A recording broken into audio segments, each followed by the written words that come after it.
Good afternoon, everyone. Myself, Dr. Amrita Upadhyay, Senior Lecturer, Orthodontic, Department of Orthodontics, Crown and Bridge, from BVD Quartz, BVD University. Today we will start with uh, today is the lecture on selection of posterior teeth selection.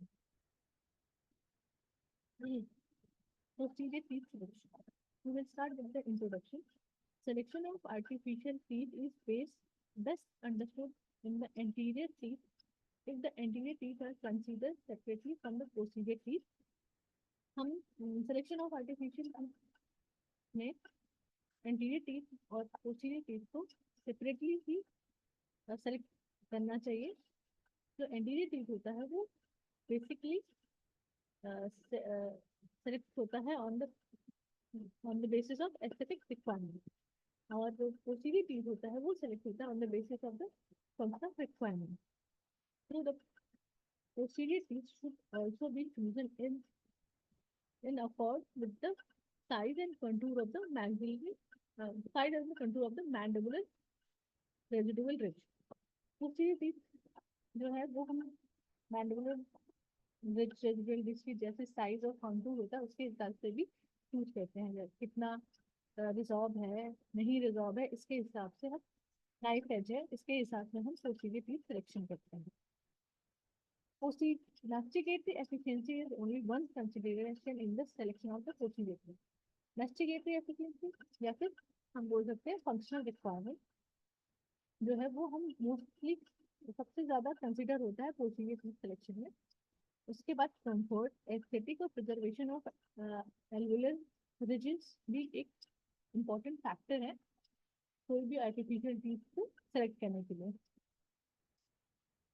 posterior teeth are selected for posterior teeth हम इन criteria के से choose कर सकते हैं. Colour, buccolingual width, mesiodistal width, length और custal inclination and type of the material.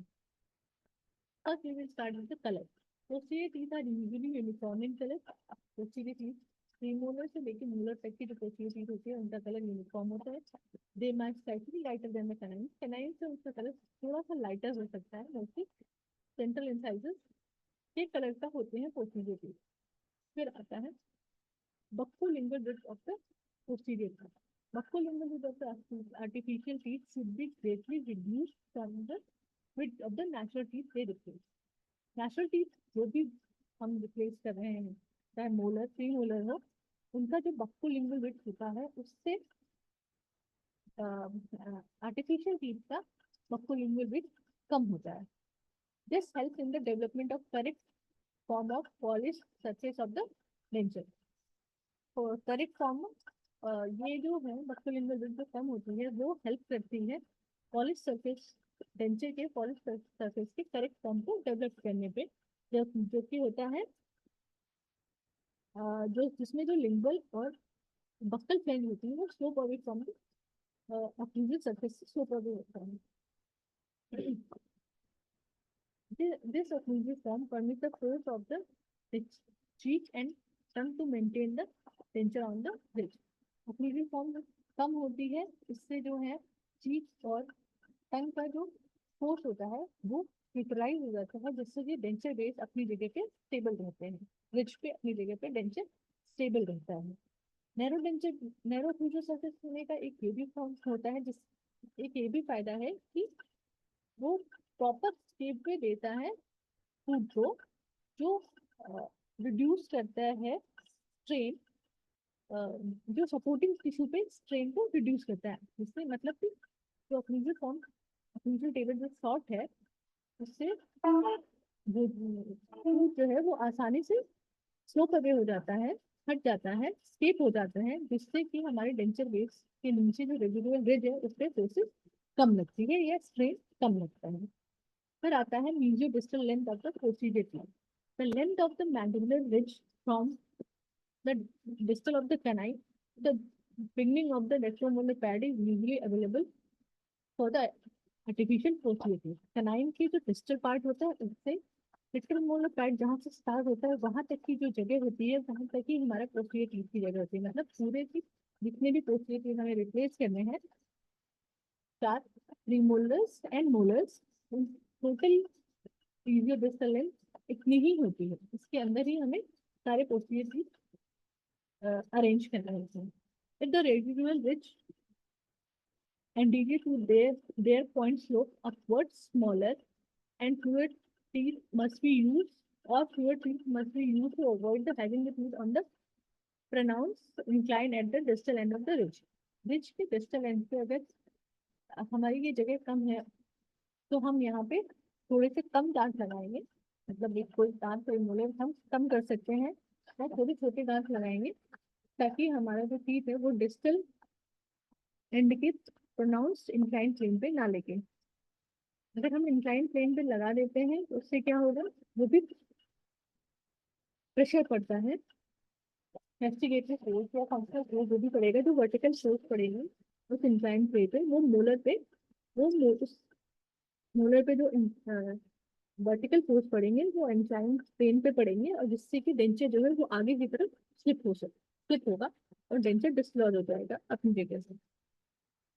Posterior teeth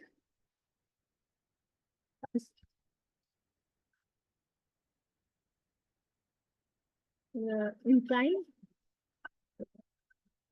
posterior teeth should not be extended too close to the posterior border of maxillary denture because of the danger of the cheek. The posterior teeth maxilla में posterior teeth जो है वो posterior border को cross, इससे ज्यादा extend नहीं होना चाहिए. posterior border जो है maxilla की वो होगी, हम उसको ब्रिज पे मैक्सिलरी ट्यूबरोसिटी बोल सकते हैं. मैक्सिलरी ट्यूबरोसिटी पे हम कोई भी चीज नहीं लगाते हैं, जिससे अगर हम उसको मैक्सिलरी ट्यूबरोसिटी पे कोई भी चीज लगाएंगे तो चीक बाइटिंग होने के चांसेस होते हैं पेशेंट को.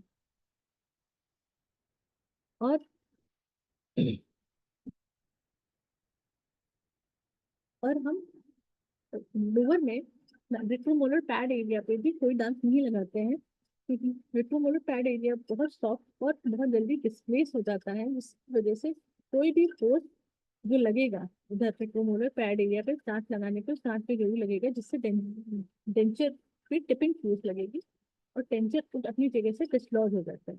तो बेसिकली मैंडिबुलर में हम रेट्रोमोलर पैड एरिया जहाँ से स्टार्ट होता है वहाँ और मैक्सिलरी कैनाइन के बीच की जगह ही हमारी पोस्टीरियर टीथ अरेंजमेंट की जगह होती है, और मैक्सिला में जो ट्यूबरोसिटी और कैनाइन के डिस्टल के बीच की जगह होती है वही हमारी पोस्टीरियर टीथ अरेंजमेंट की जगह होती है. उससे ज्यादा हम अगर ट्यूबरोसिटी पे लगाएंगे तो पेशेंट को चीक बाइट होगा, और हम अगर इंक्लाइन प्लेन या रेट्रोमोलर पैड एरिया पे लगाएंगे तो डेंचर को स्लिप होने के और डिसलॉज होने के चांसेस होते हैं. वो जो भी वर्टिकल फोर्सेस लगेंगे, चाहे मैस्टिकेशन पे, चाहे सलाइवेशन, चाहे सॉलो करने पे, जैसे भी जो भी वर्टिकल फोर्स लगेगा वो डेंचर को डिसलॉज कर देगा. फिर आता है vertical length of the buccal surface of the posterior teeth. The, they should be selected according to the interarch space and length of the anterior teeth. जो posterior teeth की लेंथ होती है, वर्टिकल लेंथ होती है, उसके selection इंटरआर्च space तो हमारे maxillary denture base और मैंडिबुलर डेंचर बेस के बीच की जो जगह होती है उसके अकॉर्डिंग ही लेंथ होती है. इंटरआर्च स्पेस होता है जो मैक्सिलरी आर्च और मैंडिबुलर आर्च के बीच की जो जगह होती है वो इंटरआर्च स्पेस होती है. अगर वो ज्यादा है तो हमारी टीथ सिलेक्शन हम टीथ लंबा करेंगे, अगर वो कम है तो हम टीथ स्मॉल टीथ या शॉर्टर टीथ सेलेक्ट करेंगे, और थोड़ा हमारा एंटीरियर टीथ के अकॉर्डिंग भी हम बक्कल एंटीरियर टीथ के अकॉर्डिंग भी हम पोस्टीरियर टीथ की लेंथ सेलेक्ट करते हैं. The length of the maxillary canine should be comparable to the length of the maxillary first premolar to have proper aesthetics. Maxillary canine और maxillary first premolar की length लगभग बराबर होनी चाहिए, इससे एस्थेटिक अच्छा आएगा. अगर ऐसा नहीं है, मान लीजिए प्रीमोलर की लेंथ हम थोड़ी कम रखते हैं तो कैनाइन के डिस्टल में डेंचर बेस अपीयर होगा जो एस्थेटिकली अच्छा नहीं होता. If not done the denture base material will appear unnatural distal to the canine. और अगर हमारा रिच लैप एरिया थिन और लॉन्ग है तो हम पोस्टीरियर टीथ जो है वो हम पूरी तरह से रिज पे और पूरी तरह से रिज पे लगा सकते हैं। रेस्ट विल कवर हम आगे का दूसरे पार्ट में करेंगे। हम ये इसको यही खत्म करते हैं। Thank you so much.